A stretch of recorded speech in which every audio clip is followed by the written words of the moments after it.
Hello students, welcome to Shatabdi genius সরোবর। আজকে 4টার যে সাধারণ বিজ্ঞানের ক্লাসটা তোমাদের আমি করাই, সেই ক্লাসে তোমাদের সবাইকে স্বাগত জানাই।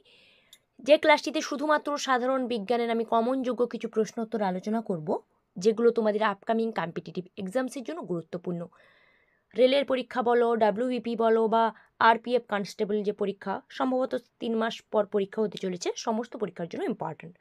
প্রথম প্রশ্ন, কোন দ্রবণ উদ্ভিদ কোষকে অস্থির করে তোলে? উদ্ভিদ কোষকে অস্থির করে তোলে কোন দ্রবণ? এই ক্লাসটা যারা যারা করেছো তারা জানো যে অপশন থাকবে না, শুধুমাত্র প্রশ্ন আর উত্তর আমি তোমাদের সাথে আলোচনা করব। সঠিক উত্তর হবে হাইপোটোনিক দ্রবণ। হাইপোটোনিক দ্রবণে উদ্ভিদ কোষকে রাখলে উদ্ভিদ কোষ অভিস্রবণ প্রক্রিয়ায় জল শোষণ করে ফুলে ওঠে এবং চাপের প্রভাবে ফেটে যায় না। সেই কারণে বলা হচ্ছে উদ্ভিদ কোষকে অস্থির করে তোলে এই হাইপোটোনিক দ্রবণ।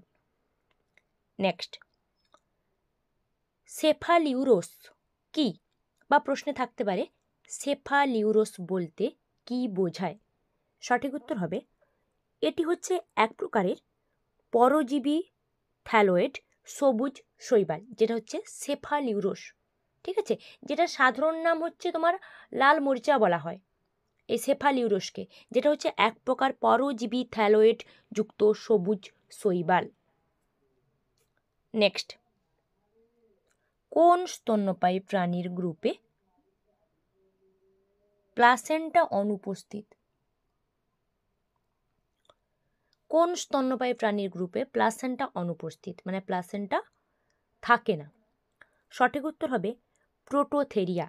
প্রোটোথেরিয়া যে স্তন্যপায়ী প্রাণীর গ্রুপ রয়েছে বা প্রোটোথেরিয়া স্তন্যপায়ী প্রাণী, যেটা মানে যাদের হচ্ছে প্লাসেন্টা অনুপস্থিত, থাকে না প্লাসেন্টা। নেক্সট প্রশ্ন, কচ্ছপ কোন পর্বের সরীসৃপ?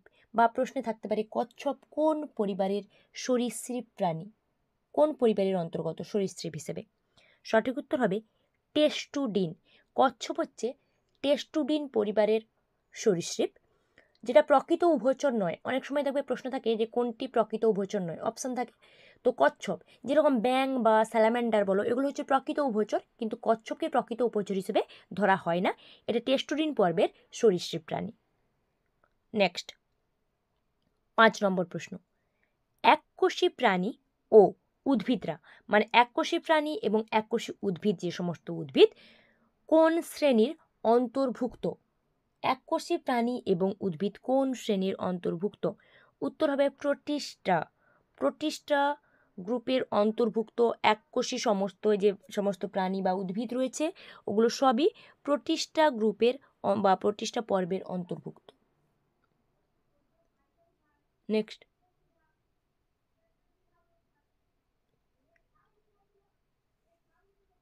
দীর্ঘদিনের উদ্ভিদে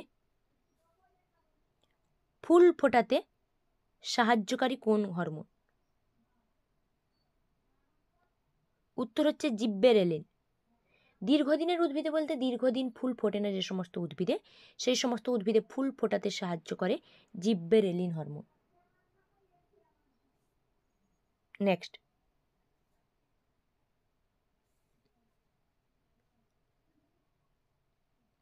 বিমানের এয়ারক্রাফট তৈরি হয় কোন ধাতু দিয়ে? সঠিক উত্তর হবে ডুরালিয়াম।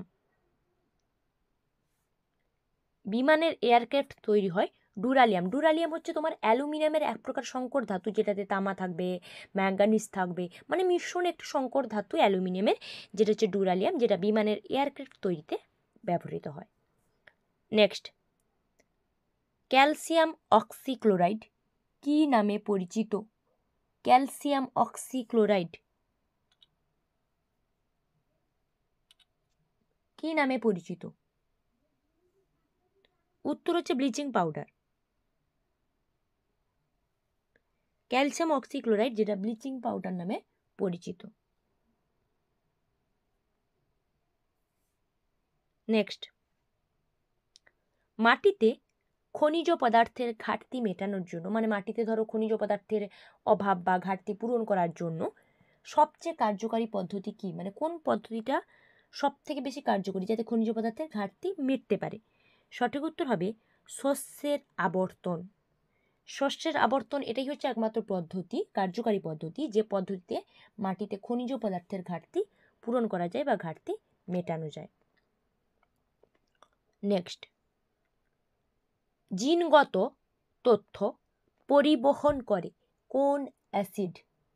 কোন অ্যাসিড জিনগত যে সমস্ত তথ্য পরিবহন করে থাকে, কোন অ্যাসিড? কি হবে বলো তো আনসার? এটা কিন্তু খুবই কমন একটা ইজি প্রশ্ন, যেটার আনসার আশা করছি সবারই জানা। উত্তর হবে তোমার নিউক্লিক অ্যাসিড। নিউক্লিক অ্যাসিড যেটা হচ্ছে জিনগত সমস্ত তথ্য পরিবহন করে। ঠিক আছে?